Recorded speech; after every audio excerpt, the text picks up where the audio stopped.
Un réveil pur de tout alliage, de toute immixtion satanique est possible, si l'Église, comprenant son devoir, engage le combat contre les puissances des ténèbres et saisit enfin les principes de la collaboration avec le Saint-Esprit.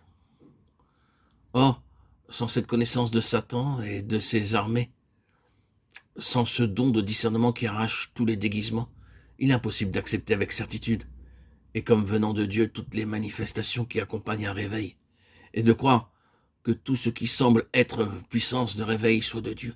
Un réveil pur de tout mélange, c'est la puissance divine agissant au sein de l'humanité, mais seule, sans le péché ni Satan. Or, le péché et Satan règnent encore sur le monde. Le réveil, ce n'est pas une froide croyance, mais la vie. Le réveil ne relève pas du domaine intellectuel, mais du domaine spirituel. Il concerne l'esprit. Prier pour le réveil lorsqu'on ignore l'ennemi, lorsqu'on ne sait pas que le réveil est, pour Satan et ses armées, l'heure de la mobilisation générale, c'est ne pas savoir, ne pas comprendre ce qu'on demande à Dieu. C'est ignorer ce qu'il faudra faire quand l'exaucement aura été accordé. C'est n'être pas armé pour faire face à l'opposition satanique que soulève généralement la prière pour le réveil.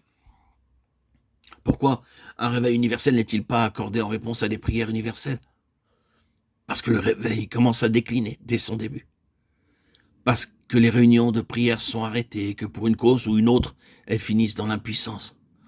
Parce que ce qui fait obstacle et entrave n'est pas discerné, donc pas combattu. Actuellement, les obstacles au réveil se trouvent non pas seulement dans l'opposition des puissances des ténèbres, mais aussi dans la condition des membres de l'Église de Christ, de la plupart d'entre eux, baptisés du Saint-Esprit, renouvelés en leur esprit vivifié. Lors des derniers réveils, ils se sont affaissés, reployés sur eux-mêmes, sous la pression de l'ennemi, ou même ils sont encore dans les chaînes que Satan a réussi à river autour d'eux, avec ses contrefaçons du divin. Aujourd'hui inutiles, ces chrétiens séduits, éteints, deviendraient les instruments par excellence d'un réveil s'ils étaient délivrés, affranchis.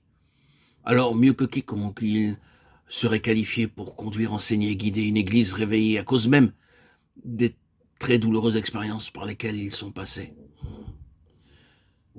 Bien que spirituellement parlant, ils soient emprisonnés, le Saint-Esprit n'en demeure pas moins toujours en eux. Lors des réveils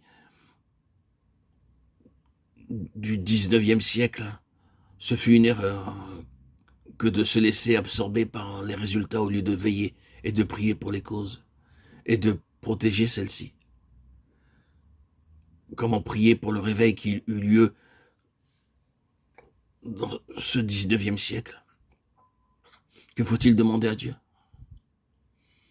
Ceux qui s'adonnent à l'intercession pour le réveil doivent prier Dieu qu'il paralyse l'œuvre des mauvais esprits qui font obstacle au réveil. Prier que les victimes de l'ennemi soient dégagées des liens où elles se trouvent, afin que, libérées et purifiées, elles puissent servir à nouveau. Prier que le réveil espéré soit pur, dégagé de toute immixtion satanique. Priez Dieu s'il prépare de nouveaux instruments capables à lutter contre les armées de Satan et de les vaincre.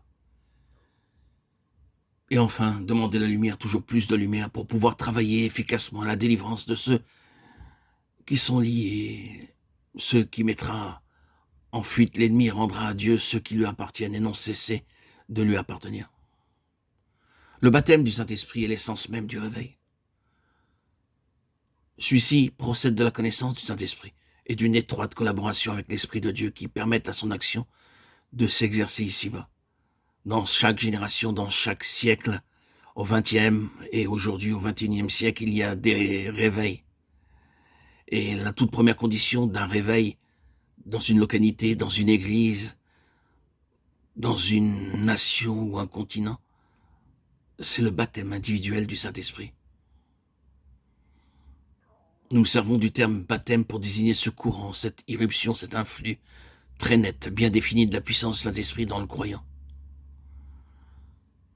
Des milliers d'enfants de Dieu ont reçu ce baptême à travers tous les siècles de l'Église. Une effusion du Saint-Esprit semblable à celle qui se produisit à telle et telle époque, telle fut la cause de tous les réveils dans tous les temps. Parce que les contrefaçons de Satan surgissent pendant les réveils, Les enfants de Dieu ne doivent pas renoncer à rechercher ce courant d'Esprit Saint et à prier pour que Dieu visite les siens par un nouveau baptême qui provoquera le réveil de l'Église de Christ et brisera les chaînes dont Satan l'a lié.